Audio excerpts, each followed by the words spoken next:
Are you being recorded? I can't hear you. Maybe there's just quiet. Me? Yeah. Oh, I can hear you now. It was on the right ear, and I had the right ear off. Oh my God. Oh, I can hear you now. I Don't thought worry. you were good at podcasts. I'm good at everything. Wow. It's one of those things about me. Wow. I'm just. You're fired. I'm fired from my podcast that I'm doing. Our podcast that you are doing.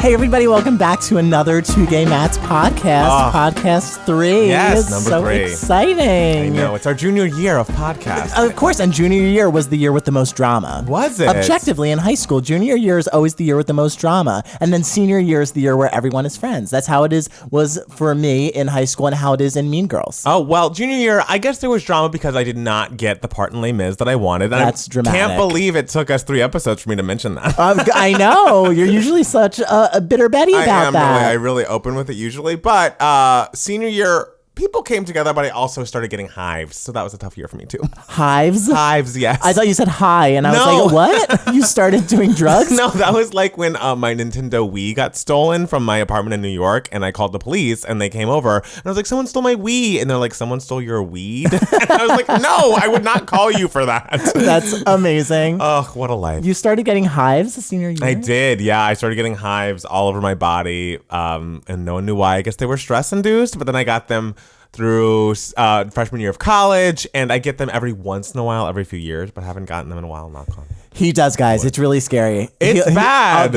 I hear silence in his bedroom for a while, and then all of a sudden, like, he comes out into the living room, and I'm just like, hi, and he's like, hi, and he like runs out of the apartment. I mean, when you have hives, there's nothing else to do but like just take a Benadryl and just suffocate yourself in your room, because there's not like, what can I do with Benadryl? I can't walk around or like drive a car because I'm falling asleep. Yeah, but that's the only way to not be itchy and a bumpy mess. So, you know, what a life I've lived, essentially. Yeah, I've never seen hives on you. Like, I've never like seen really? them. So like, you may just like sort of feel them on yourself, and I guess see them if you look hard. But I think you always look great. Your skin is always flawless. That's very sweet. But for a long time, I didn't know it was hives and didn't know what to do with it. So I remember having like a dance party at my house in my basement as a senior year, and like was like, I'm not even gonna go worry about my hives tonight. I'm gonna do whatever I want. And I went upstairs and I had like a hive on my face. Oh no! I know. Bet no one kissed you that night. I know. It was hard to turn 18 with hives.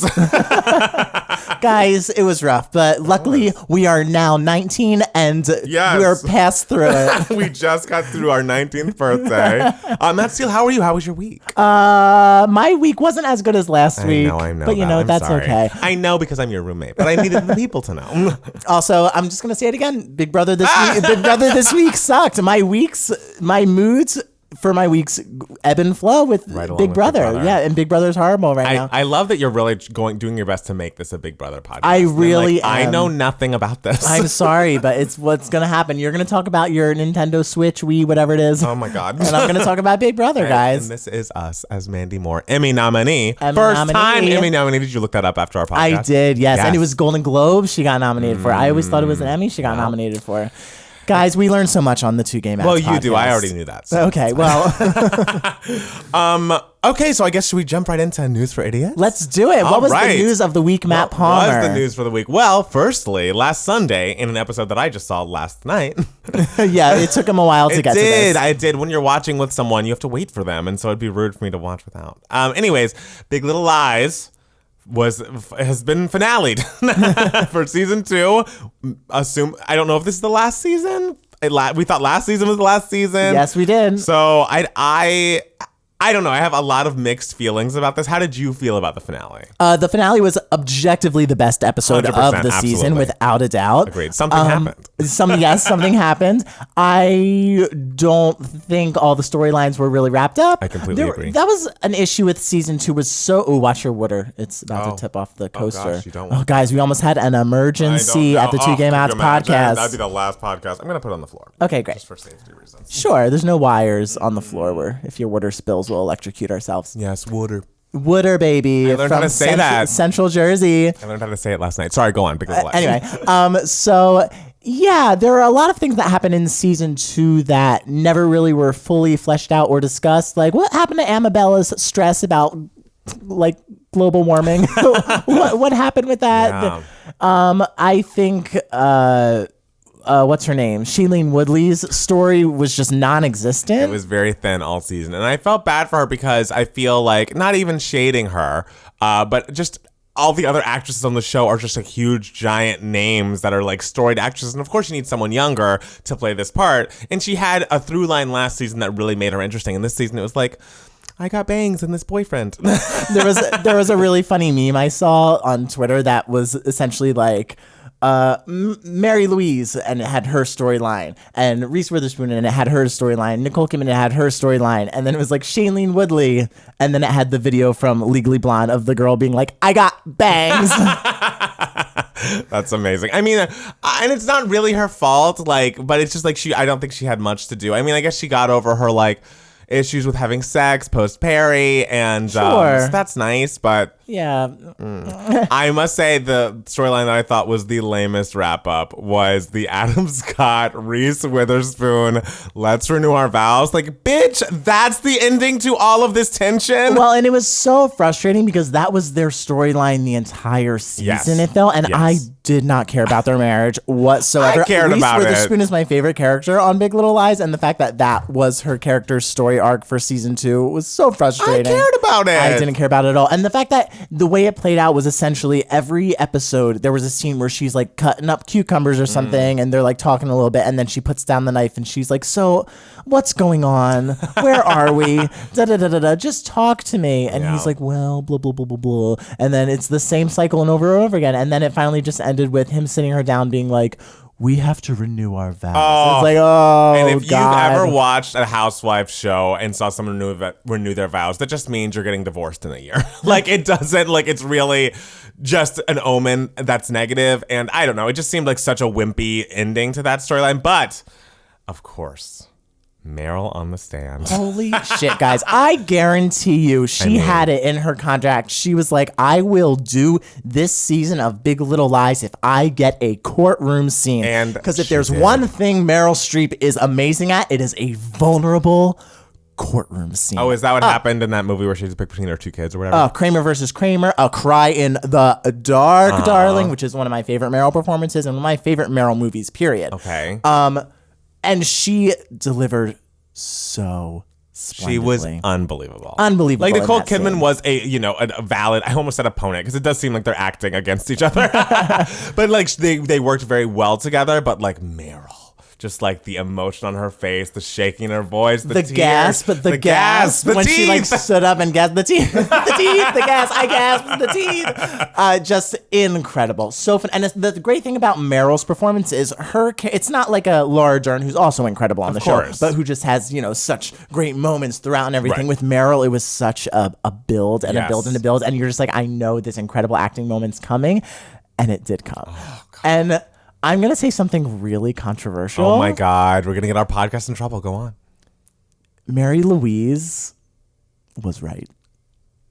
Wow. Oh, okay, not right about everything. Obviously, when she like accused Shailene Woodley of like dressing too sexy or whatever. Yes. Obviously, Mary Louise was wrong there. And she was wrong about her fucking son being a horrible human obviously, being. Mary Louise was wrong about her son, but like if she didn't have evidence of that, like how would Meryl Streep's character did not know so much. Well, then So why did she do this? She was trying to put the pieces together, and she was obviously wrong in her assumption about her son and everything, but she was trying to put the pieces together, and there were so many things that she didn't know. All of these women were suspects in her son's death. Obviously, she's not going to trust them, so I empathize with her a lot, and I'm sorry. Fuck Mary Louise. And I'm sorry, though. Celeste was not mentally stable enough to raise those kids at the time. Celeste had not killed one of her children at that time. She did not get into a car accident and like run it off the road out of her anger. Okay, but that was decades ago. I mean, but still, then why would you be mothering my child now when you're older and less available mentally? I'm not saying that Celeste is totally wrong. I would say Mary Louise. I think Mary Louise jumped the gun too soon and was too quick to be like, I want to have custody of these kids for the time being. When she could have delved into the situation more. Is But not, who do you think is right? Do you think those kids should have gone to Mary Louise? well, that's the thing. I don't know.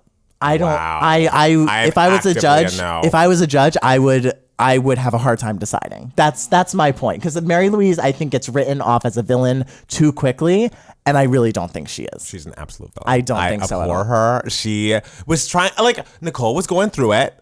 But those kids were not being exposed, except for the one guy. They weren't being exposed to most of her sexual dalliances. She was never on Ambien driving with the kids in the car. She almost killed herself on Ambien. But Meryl did kill her kid. Okay, but you have to admit that Mary Louise did have reason to worry. I'm not saying she didn't have a point at all. Of course she did. Like, Celeste was going through it. But her course of action was so aggressive and so... I think it just was too much like that. Those are her children. You are their grandparent. I get you wanting the best for them. And you could express your worry to her, but to go to the police who are going to try to fight for custody of these kids is like so beyond the pale and so cruel to this woman who's always already going through a lot. And those kids are going through a lot. It just was, I don't know. I do think she jumped the gun too quickly and was too aggressive about it. But I do think she absolutely had a point. And I think the settling out of court that she wanted with where Celeste had the kids on the weekdays, Mary Louise had the kids on the weekends. I think that was a fair thing to settle. I truly, at that point, I was like, you should have probably settled. You should have settled, just because I was like, who knows how it's going to go for you? But like, by the end, I was like, no, fuck, she killed her kid. Well, and especially like, it's not forever. It's just for the time being until Celeste can get her feet back on the ground. But it did feel like she was attacking Mary Louise. Like, especially everything about like, oh, the violence was just something you liked sexually, and maybe you're the reason why he raped Jane because he thought that ladies liked that because of you, Nicole Kidman. And it's like, fuck you, bitch. There were some problematic arguments on Mary Louise's end, but awful. Her son was killed, and it was suspected that it was murder. Mary Louise had no idea what was going on. She should grieve his death on her own time in her own home. Goodbye, Mary Louise. I can empathize with Mary Louise, guys. I hope she, is 6 feet under. Only the character we love, Meryl. It's also good that we're arguing about people that aren't real, but I'm with Nicole. I'm with her. Okay, well, Nicole needs to get it together then. She will when she feels like it. And until then, she'll be having sex with random guys while her kids are asleep. I'm worried for the twins, They'll guys. be fine. We're all adults. Well, they're not, but whatever. Okay. News item number 2. Apparently the VMAs are still a thing. Sure, yeah. Even though they are not at their Britney Spears heyday of 2000, 2001, they're still being handed out. Even though music videos aren't what they used to be, they're still being handed out. And apparently Ariana Grande and Taylor Swift are leading the 2019 nominations. Billie Eilish and Lil Nas X also got multi nominations as well. Taylor and Ariana got 10 nominations apiece, which is amazing. Wait, Taylor for what? For You Need to Calm Down and for Me. Oh, wow. They were in the cycle? Like, I think they came out so recently. No shade to the VMAs. Well, I guess some shade to the VMAs. The VMAs have gotten less and less legitimate over the years. So I feel like now any video that came out before the day it was announced probably gets counted as an option. And I feel like I've made myself clear on this in other areas, but it's now fan voted. Everything is fan voted, and it's like, rough. Well, this has now just become the People's Choice Award, so like whatever, and that's fine. But I will say the nominations for the video of the year. I haven't seen all of the videos, but I've seen 5 out of 6 of them, so I'm proud of myself. 21 Savage featuring J. Cole, a lot I have not seen. Billie Eilish, Bad Guy, I've seen and is colorful and fine. Ariana Grande, Thank You Next, I've seen and is a good video that has nothing to do with the song. Jonas Brothers Sucker, I thought was a feast for the eyes. Lil Nas X, Old Town Road with Billy Ray Cyrus, I just watched before this podcast, and it's really fun. It's better than Once Upon a Time in Hollywood, which I also saw this weekend. Wow, and about 1/500th of the length. I know. Oh, that movie was forever. And then Taylor Swift, You Need to Calm Down. So of the videos, which have you seen, and which would you pick for video? I have seen Thank You Next. I have seen You Need to Calm Down. I have not seen Bad Guy, actually. It's very colorful and bright. And I've seen parts of the Lil Nas X video, so like I don't want to judge it because I have not seen the full thing. I have not seen the full arc of the story. Between Ariana and Taylor, who would you pick? Oh, Taylor. Yeah. Because the Thank You Next video, everyone was obsessed with it. And if you are a patron of us, you would see our reaction to it. We did a reaction to the video. I think the video is so whatever. I think it could have been so much more creatively done. There could have been such more of a through line. And there wasn't. Like if she was dumping each of the boyfriends in each of the respective videos, that would have made sense and it would have tied the video together with the song. But this video just felt like a giant gimmick to me. Like just, we're going to reference all these movies and everyone will like it. It's no, can we like at least sort of tie the loose ends together to make it make sense?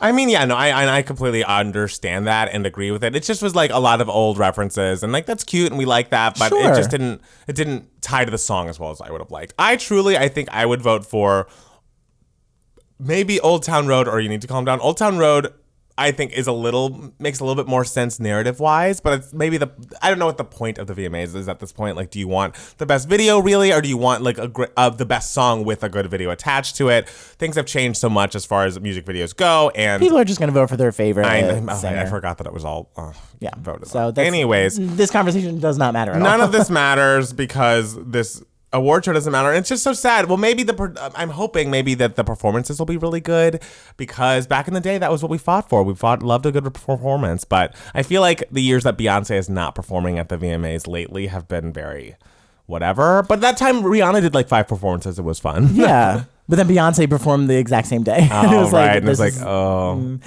Who's getting the Video Vanguard Award? I don't think it's been announced. Not that I can see. Because I remember they tweeted out like, oh, who should get this? Who should get this? And I am of the opinion, because Kid Furia, the Reed, always mentions it, and I completely agree that Missy Elliott deserves the Video Vanguard Award because her videos were fucking fantastic. And I think they gave it to Jennifer Lopez, and she has some cute videos and some cute choreography and some cute looks. But Missy Elliott truly broke so much ground in her music videos.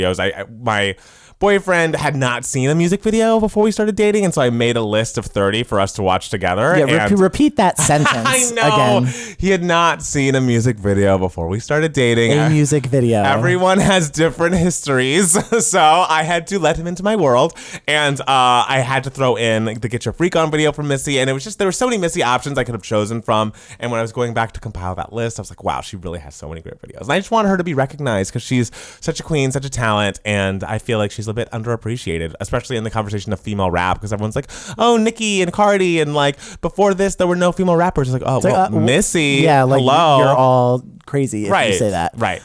Yeah, I think Missy Elliott would be a really good addition to that legacy of the I'm trying to think who else doesn't have one that deserves one. I saw somewhere that they're thinking of dropping Michael Jackson's name from the award. Really? Yeah, I forget where I saw that. I saw that on Twitter somewhere. But they were just like considering it. It wasn't like a serious thing. So who knows how legitimate the article was? Wow. I didn't even click on it. Yeah, so I heard that. We also were having a conversation yesterday as to, we were wondering why they're called the Video Music Awards and not the Music Video Awards. Right. No one says video music. No, that's not a thing people say. insane. And it's one of those things that like I've grown up with the VMAs forever, so I never really thought about it. But if anybody out there knows why they're called Video Music Awards and not Music Video Awards, please email us at 2gaymats, written out TWO, @gmail.com, and tell us, because we need to know. Thanks, guys. Thank you guys so much for your feedback, because we're just going to sit down this and like ask you guys questions, because like we don't know anything. Yeah. It's called News for Idiots for a reason. So speaking of Taylor, Miss Swift, she released another pre-release single from her album. It's a track 5, which, you know, All Too Well was, and Dear John was. So they always have a special place in the Swifties' hearts and in Taylor's hearts. And this song is entitled The Archer.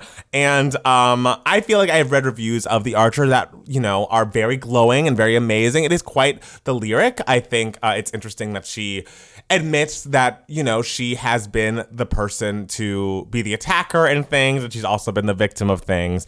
And it's like, why would a man leave me, but also why would he stay? And it's like, I think the lyric is very interesting and self-referential in a way that's not annoying and kind of honest, because I feel like there's a big question mark over Taylor Swift, over like, are you like, why do you always claim victimhood? Are you a good person? Yeah. Which is a weird thing for an artist to have to combat. But the fact that she's also kind of just like asking herself that question. Like, oh, am I such a pain in the ass? Right. And then at one point, I'm trying to find the exact lyric, but at one point she says something about all of my enemies used to be friends. Yeah, and it's all like, my enemies started out friends. Yes, and it's like that. So help me hold on to you.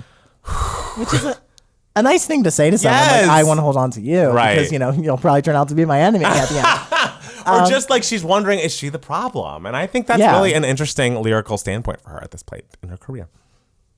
Would you agree? Please tell us. Yes. Ask us below. No, I definitely think it's an interesting song. I think the mood is very interesting for Taylor Swift, especially for like a track 5. I don't know if it's as amazing as other people are making it out to be. I agree. But I do think it's a very good song. I enjoy it. It's a very good song and a solid melody. I think the real Achilles heel of the song for me is the production. It really, and I usually, honestly, I see people saying like, oh, I hate her work with Jack Antonoff, blah, blah, blah. And it's like, if you speak ill of Out of the Woods, like we have nothing to talk about. Who hates her work with Jack Antonoff? A lot of people I've been reading on, I love the boards. I go on the boards. And someone actually they're trolls. Wrote on our Facebook page, like, she should be banned from working with Jack Antonoff. The song is so repetitive and boring. And I do not feel that way about all of their work together, but I do think the production here was a little lackluster. I really wanted it to build and go somewhere like an All Too Well would. And I felt like melodically and production-wise, it was kind of stagnant. See, I feel like that's what's kind of interesting about it, though, is the fact that it doesn't really build into something huge and epic. The fact that it is a little mellow and you're not really expecting that of a Taylor Swift. So what I'm interested in is how the song fits in with the rest of the album. Yes, I want to see that before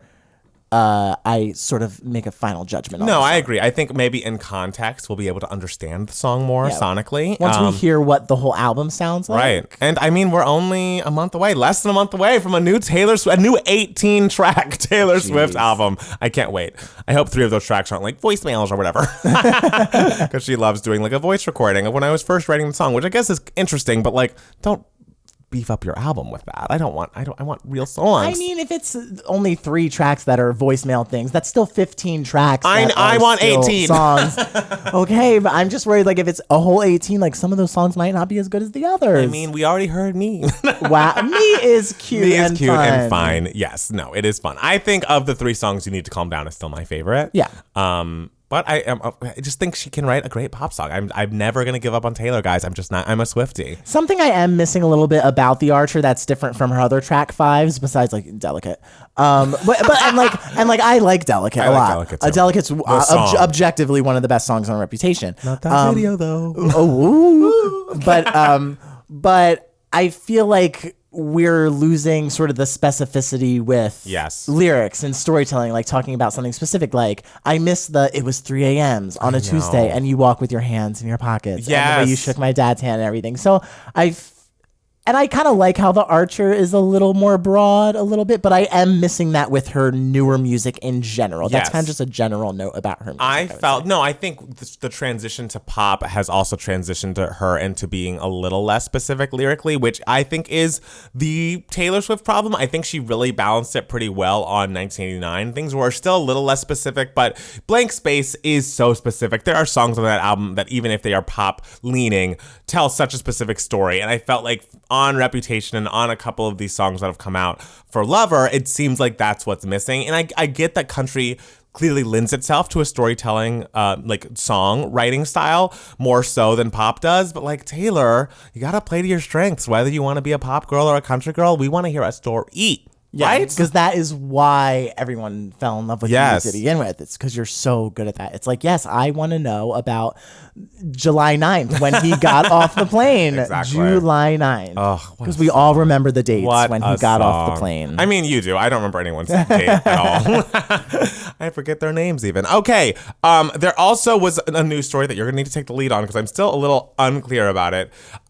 It sounds like actress Faye Dunaway was fired from play Tea at 5 for allegedly slapping a crew member. And this is per the New York Post. And the play was Broadway bound, and she's had repeated hostile encounters with the crew. Slated to star in the one woman show. I didn't know that about Katharine Hepburn's recovery of a 1983 car accident. The producers, Ben Feldman and Scott Beck, released a brief statement on Wednesday announcing the decision to part ways with the veteran actress. The producers of Tea at 5 announced today that they have terminated their relationship with Faye Dunaway. Plans are in development for the play to have its West End debut early next year with a new actress to play the role of Katharine Hepburn. So how do we know that she slapped somebody? I'm because the person was probably like, she slapped me. Like, what do you? It's Faye Dunaway. No one is surprised by. Is this what she does? Give me history on Faye Dunaway? I don't know anything about her really. Faye Dunaway, she won an Oscar relatively early into her career for the movie Network. She famously said in her Oscar speech, "Wow, I wasn't expecting something like this to happen to me yet." And it was like, "Yeah, you better work." I mean, if she said that nowadays, everyone would be like, "Yes, you're awesome." But at the time, people were like, "Oh my god!" And then she, of course, had an amazing career, like in between then and Mommy Dearest 1981, which we course. watched together, all 5 hours of it, which was a huge Wait, we flop. watched that whole movie? We watched that whole movie together. I only remember the hangar scene. Yes, because it's so poorly made that it's just all such a blur, because it's like watching the weather change. Like there comes a point where there's no editing whatsoever, and things just sort of happen, and there's no dramatic tension anyway. It's just crazy things are happening. Sounds like Once Upon a Time in Hollywood to me. First 2 hours of it. So that was a huge blow for her career, and she didn't work for a while afterwards. And so she did some stuff here and there and everything, but obviously was not as big as she was in the 70s. But she was always known for, progressively getting crazier and crazier and crazier. And this was going to be her Broadway debut. This was going to be the first time she was on Broadway in 37 years. Yes, that's what it's saying. And it was in Boston, I believe, and then was going to go to London and then to Broadway. And so during this Boston trial, apparently she was just going crazy and screaming at everyone. And apparently she was in other shows before, and they had problems with her. It said in the article, they brought a white limousine to her place to take her somewhere, and she threw a fit and insisted on getting a black one because she hates the color white, which is so interesting because Barbra Streisand loves the color white. So it just shows that no two divas are the same guy. Exactly. Apparently she was throwing things at crew members and failing to memorize a majority of her lines as well. So she had to do everything through earpieces, fed her lines and stage directions through earpieces, which is done sometimes for actors. Is it actors of a certain age? Or usually actors of a certain age. Or like film actors? I know Bruce Willis had to have it done for Misery, or there was a rumor, I think. I forget what this was. But there was like a rumor that he had an earpiece for when he was in Misery. And it's like, you are not of the age, sir, where this is acceptable. That is weird. But I know Angela Lansbury had an earpiece sometimes for Blithe Spirit because she was like in her 80s and everything. Yeah. And I saw her in Blithe Spirit and she was fucking incredible. Hey, good for her. And won a Tony Award for it. So yeah, but apparently at rehearsals, she wouldn't let anyone make eye contact with her, including the writer and the director. Wow. She requested that no one at rehearsals wear white because white distracts her. Wow, she's really against this white thing. My favorite thing is that she would take her wigs for Katharine Hepburn and pull out all the gray hairs for it because she didn't want she wanted Katharine Hepburn to be younger. And it was like, this is documenting a specific point in her life where she had gray hair. You're not the director and writer and the costume designer or the wig specialist. Like, how about you just do your job? Learn your lines, girl. So apparently it all just came to a climax when she slapped, I think, a makeup person or a hair person. Wow. And she did it like literally right before the show, so they had to cancel the show right before it started. Wow. The performance right before it started. Yeah, so I mean, hey, Faye Dunaway's gonna Faye Dunaway. She's gonna stand up on that stage and scream La La Land, not give a damn. Go back to the green room after this whole fiasco at the Oscars is happening. Oh my God. Jelly beans or whatever she was doing. This is what I'm wondering. Like Faye Dunaway being insane and violent with people. Do you think the Broadway community or like the acting film community is taking this as she needs help or I'm worried about her, or is it like iconic? Like I can't tell like how we feel about Faye Dunaway in general, so I just would love to know. I mean, to us it's iconic, but to the people who were working with her, they're just like, get her out of here. If I was working with her, I'd be like, ma'am, no, you are not. First of all, no one should be treating anyone like that, but it's not even like you're Meryl Streep here. Right. Like you are Faye Dunaway. Like, girl, you are lucky that we are giving you this opportunity because you are a known crazy person. Yeah, that's true. So what are you doing here? I mean, well, I hope they get another actress who's not going to be slapping people and throwing things. Are there people up for the role, do you know, or are there people that you'd like to see? Oh my God, me. Oh. I'll do it and I won't slap anyone. I don't think you would slap anyone. I don't know if you could pull off a Katharine Hepburn. Bitch, I do a great Katharine Hepburn. You're right. Excuse me. I apologize. Excuse you. I always mix you up with Katharine. Yeah, I'm always like, Katharine. Oh wait, no, Matt Steele. Just I'll go to the open call. I'll tell everyone to go home. Yeah, that's the thing. I'm sure it'll be a big open call for fucking Katharine Hepburn. Just like how it is in the movie, a chorus line, just a line wrapped around the block. Oh my God. Waiting to audition for Katharine Hepburn in this play. Oh well. We have one more news item, a news for idiots item, and apparently, gay sitcom that started it all. Will and Grace is ending next season with season 11. It's ending again. Again, I know. I feel like we've heard this before. And the thing is, they've announced it in a way that made it sound like, oh, we, the producers and the cast, got together and decided to tell NBC that this is going to be our last season. But then you look and it's like when the revival first started, it was like doing gangbusters for NBC. The ratings were through the roof. And now it's doing half of what it did last season. I think it's averaging like 3.5 million on NBC every week. And so it's not the hit that they had planned on it being. Because I remember it getting renewed for like 2 seasons at a time. Like it pulled to This Is Us when after that first season was doing so well, they renewed it midway through and it like had multiple season renewals.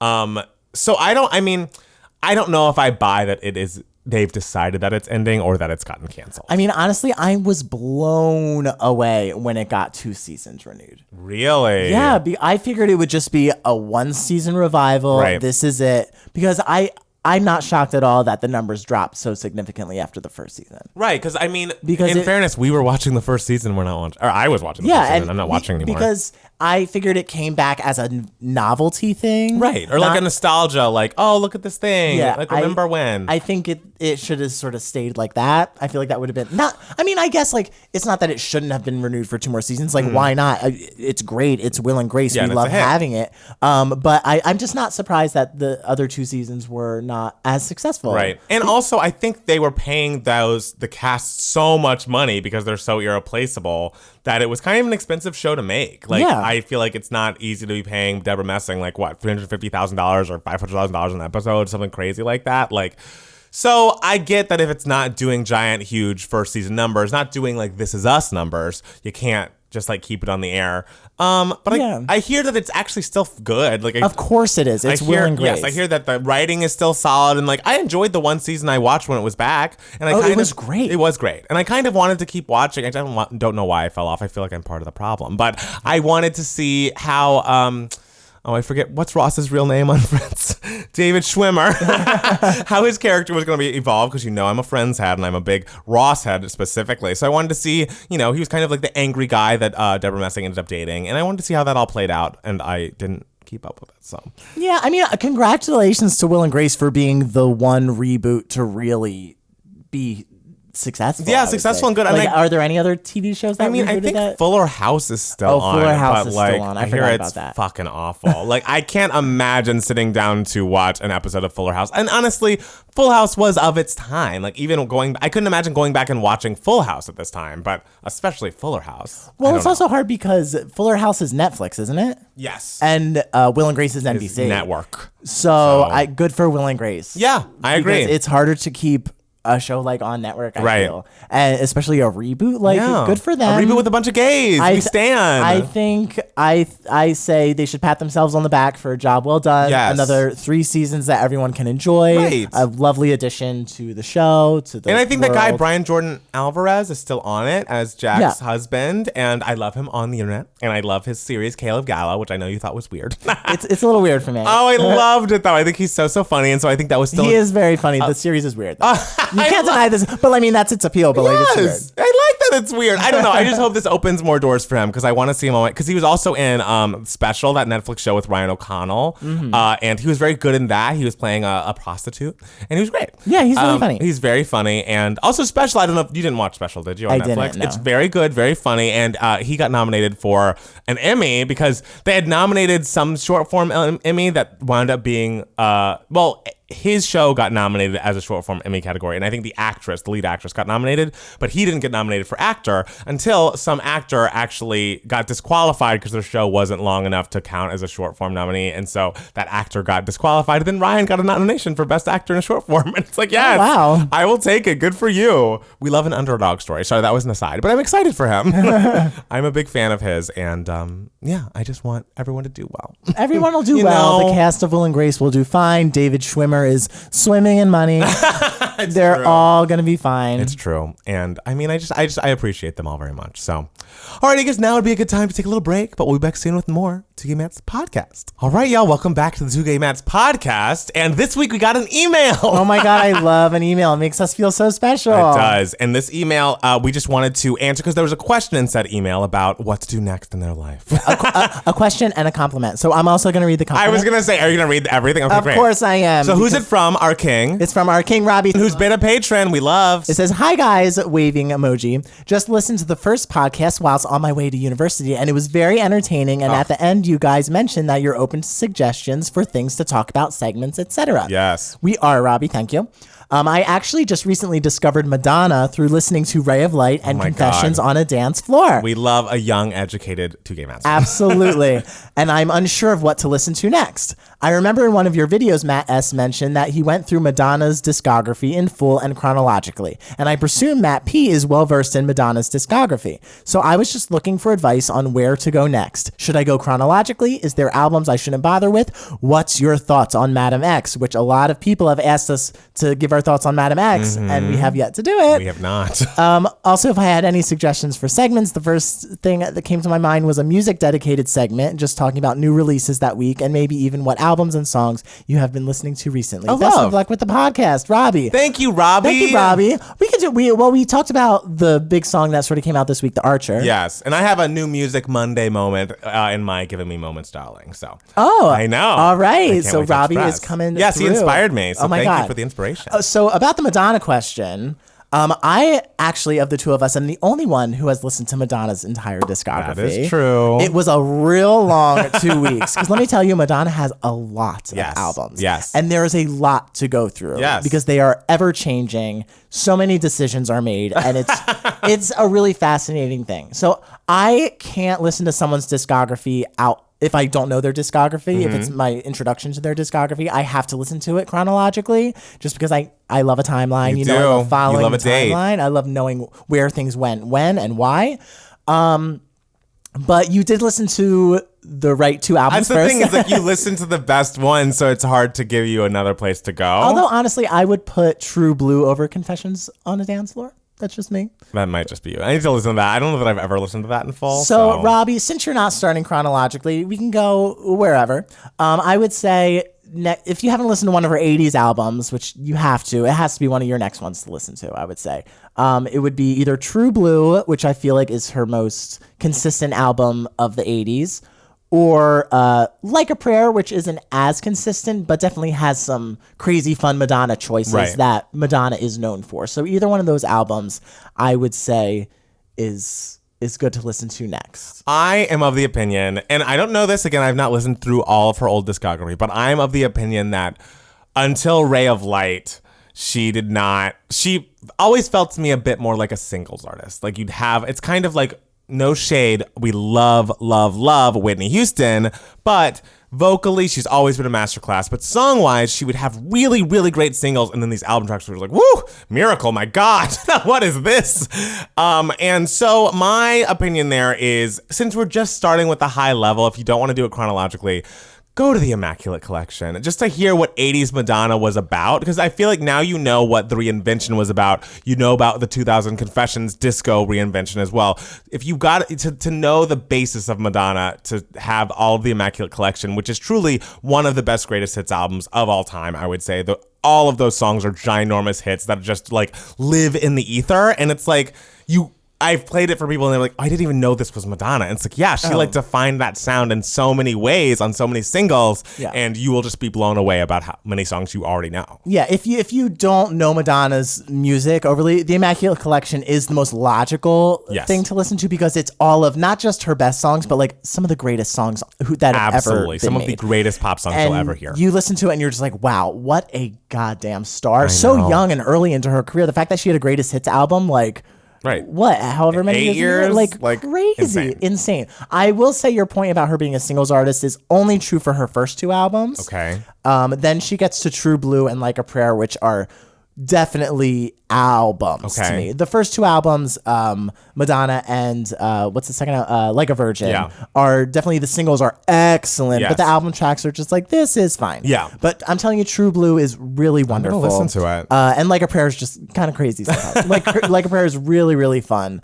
But yeah, if logically the Immaculate Collection is the way to go. But if you are keen on doing an album, not just like a greatest hits album, then I would say True Blue or Like a Prayer would be the next best choice for you, Robbie Tippett. How do you feel about Madam X? Robbie wants to know. Madam X is pure lunacy. I'm not going to say in a great way. I'm not going to say in a bad way. I'm going to say in a Madonna way. Madonna's at the point where even if she releases bad things, you're just like, it's Madonna. She can do whatever she wants. That is true. She has earned the right to do whatever she wants. And whatever she wants, she does. And in this album. This is her craziest album in a while. And it's not like I dislike all of the songs. Like, I do like Crave with Sway Lee. Crave is excellent. And I like Faz Gostoso featuring Anita. That is my favorite song on the record. Incredible It is song. so catchy. It is so singable. It is so fun. It should have been. The fact that no one's talking about that song is crazy to me. It's her most listened to song on Spotify right now. Oh, is it? Yeah, it is. See, when I go to Twitter and I look at all the rankings of the Madam X songs, I was like, why is this song not at the top of everyone's list? It's so good. It's above the song with Maluma. Like, it's it should be the next thing. I assume it'll be the next thing they put out just because of the reaction to God, it. It's excellent.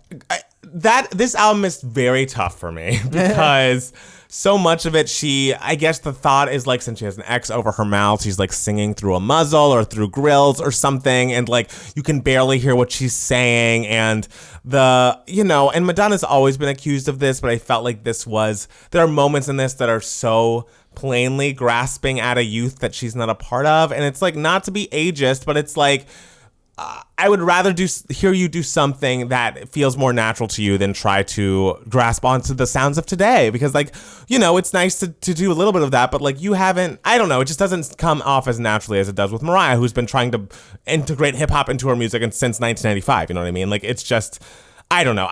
When she does the more dance inspired stuff, that is where I'm more drawn to. I do think Crave is a great melody. It's kind of a mid tempo and I like it, but it's so bizarre. Great. The lyrics are out of control. What is that one song where she's like, I am gay? There is a song called Killers Who Are Partying. That is just out of control. It's offensive, and if truly. I could arrest a song, I would arrest Killers Who Are Partying. It is so. I mean, just horrifying. Listen to it just because you just need to listen to it. I guess if you're curious. It's crazy. There are some really, really weird ones here. Like Extreme Oxidant is so strange. I really like Batuka, and Matt Palmer does not like Batuka. No one likes Batuka. I like Batuka a lot. I like Come Alive. Come Alive's fine. So I guess after you're done listening to like the great Madonna albums, yes, might as well give Madam X a listen. Yeah, just because it's out now. It's Madonna, and you listen to it, and there are so many moments where you're just like, she did that. All right, true. If nothing, go it's Madonna. Choices were made, which I appreciate. It's not like a few of her post-confession albums where it just feels like a little paint by numbers. It does not feel like that. So it's inventive and experimental, but it just doesn't always work. Yeah, it's her most experimental, which I appreciate experimental more than I appreciate boring. Yes, that's true. So, and I mean, Madonna's never boring. like it's Madonna. Like, bitch, she's Madonna. She is that. So good for her for creating such a crazy album. There are some good songs on here. Obviously not her best album. Of course not. So people are loving God Control, which I'm kind of like, this, okay, I don't know. Yeah. All right, are you ready to give us moments, Matt Steele? I'll give you a moment. What has been giving you life this week? This is Giving You Moments, darling. If you're new to the podcast, this is where we talk about the things that gave us life throughout the week. And so Matt Steele will begin with what really, it made his week amazing. Well, this hasn't been giving me moments throughout the week because it just happened yesterday. Okay. So, but it's giving me moments since yesterday. Okay. Which equals my week. Okay. So there was a clip of footage released from the set of West Side Story. Oh, I didn't even know that. Yes, of everyone dancing, of them filming the song America. And I guess it was some crew person like filmed it on their cell phone, and you see like the camera person weaving through the dancers and everything. And it just made me so excited. Did it look amazing? It looked great. I mean, everyone was dancing really well. I was so amazed that there were children involved in this. It seemed like the number America, which is in the stage show, it's just a group of girls singing it. In the movie version, it's girls versus guys singing it. But in this movie, it looks like the whole neighborhood is singing it, which could veer into gimmicky territory, but like for the time being, I love it. I think it's really fun. There were little kids dancing and they were really great.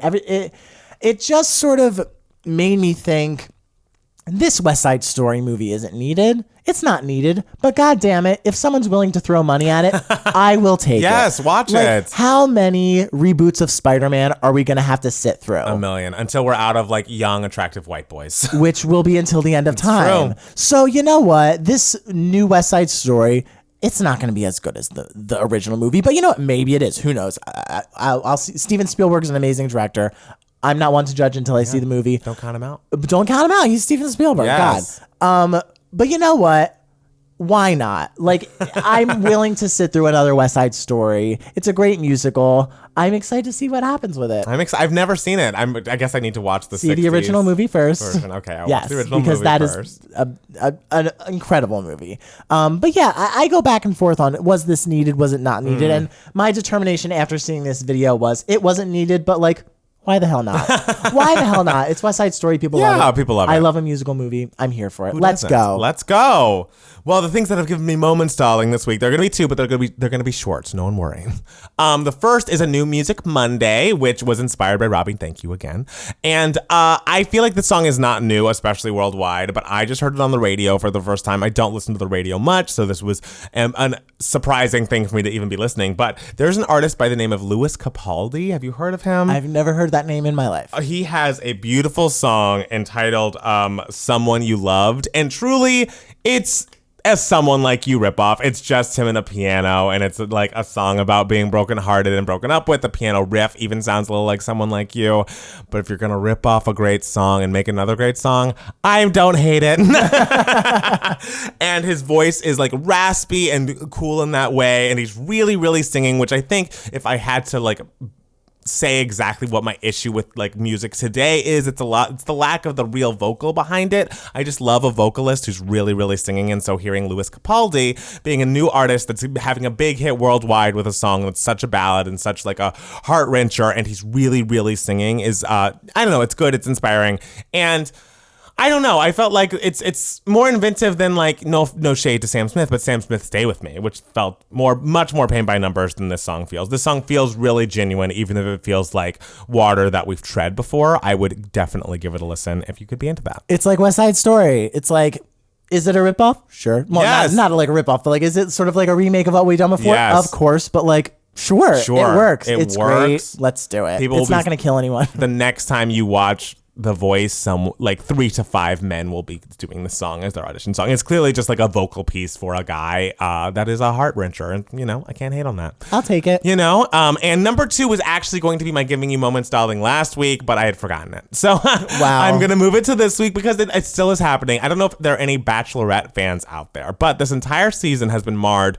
with Luke P is a terrible human being who noted purports himself as like, you know, he's just like very, very Christian, and like his faith is what really drew Hannah B to him, and he got the first impression rose. She kept him along even though every guy in the house that wasn't him went to Hannah B and was like, this guy's a fucking maniac, and he like body slammed me during that group date we just did, and she's like, I still like him, sorry. Oh my God, Hannah B. I know, it was hard to watch for a long time because you'd see him with the guys, and he was just such an asshole and such a liar and a manipulator, and then she'd be with her and like try to be Prince Charming, but even she would get in fights with him every week, but she'd keep him around just because he had that first impression rose. She's like, the closest I've ever felt to love at first sight was when I met you, and that's why you've been here for so long. Is he like insanely hot? He is, until you get to know him. Okay, well, do we like Hannah B too? Because it seems like Hannah B. It seems like she's a wreck. Maybe you need to reevaluate who we stand. When you first meet Hannah B on last season with Colton, she does refer to herself as Hot Mess Express. And so she's like an Alabama country girl who just is kind of Hannah B, who's kind of unlucky in love and makes bad choices. Yes, but she does. Eventually, she gets to the top 4. So this is Fantasy Suite Week, and it's basically like the week that they can have sleepovers. Oh, excuse me, top 3 is fantasy suites, where they have sleepovers and like maybe they have sex, but who knows if they do. She did not get rid of 3. She didn't get rid of a 4th guy, so she's having 4 fantasy suite dates.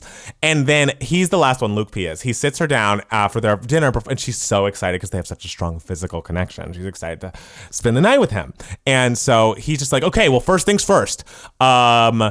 If you were to have had sex with any of the other guys here on one of these dates, I'd want to go home right now.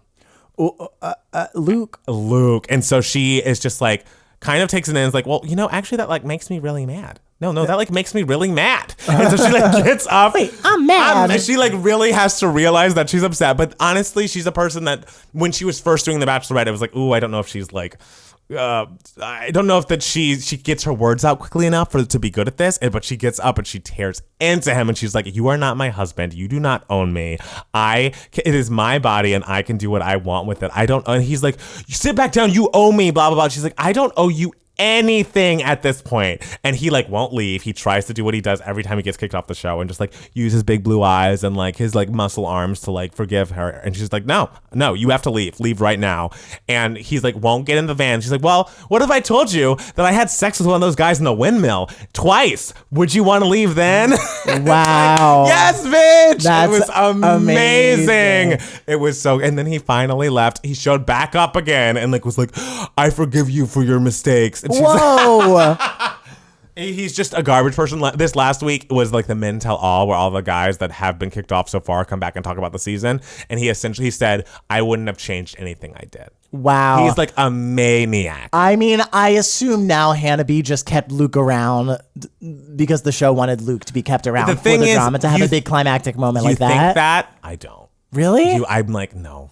She loved him. Like the thing is, the last maybe 4 or 5 Bachelorettes, their first impression rose has won the entire season. So I'm sure she was like, oh my God, he's my guy. All those other Bachelorettes picked their guy the first night, and maybe I did too. She really just thought it was him. She really thought it was him. Well, I mean, good for Hannah B for seeing the light. I know, and I feel like we're having a conversation with parts of the country that are watching The Bachelorette that's not always having a conversation about this, about slut shaming and why it's wrong. I think the straight guys who need to see that conversation are not watching The Bachelorette. I mean, that's just my I feel like there are definitely some straight guys watching with their girlfriends who are watching it and I'm like, people don't seem to like that. I don't know. Maybe that could help. I don't know. Sure. I'm sure someone's life has changed because of it. I hope so. I hope so. And I appreciate it. Even though it was tough. Giving them life as yes, well. It was. It's giving us all life. moments. It was tough to watch Hannah B keep him around for so long, but I will say him getting kicked off that show has given me life for the past 2 weeks. That's the thing with like Big Brother. It's like you want the villain to be out immediately, right. but then if they linger for a long time and then someone finally gets them, it's just like, yes, it's like, satisfying. Yes, you deserve this. So guys, reality TV is great. I mean, that's the point of the show is we love reality TV and you should get on board because, we're not too good for that kind of thing. But guys, oh my God, podcast number 3 all wrapped up. Our longest yet, 52 minutes. Is it? I thought our first one was like 54. No, I think it's 51. Okay. You could be right. Okay, whatever. But, we expressed, we told the people everything we need to tell them, unless you have something else you want to tell them. I think I'm dry right now. You're dry, but okay. Next week I will have a lot to tell them. That's great. Well, guys, if you enjoyed this, make sure to go to patreon.com/2gaymats. And for as little as $1 per video on our YouTube channel, you get an extra bonus video from us every single week. We are preparing to record a video about Janet Jackson's The Velvet Rope soon. If you'd like to hear our thoughts on that, definitely join us on Patreon. Also, if you want to go to youtube.com/2gaymats, we imagine you found us there. But if you didn't, go there. You can see our shining faces up on the screen to talk to you about this kind of thing in probably like smaller little snippets about one thing at a time and not all over the map. But that's why we love a podcast. We love to free will. We love to discuss. We love to express. We love it all. We love long. We love short. We love middle size. Yes. We love it all. Yes. Sure. Thank you guys for listening. We'll be back next week with another 2 Gay Mats podcast. Bye, guys. Bye.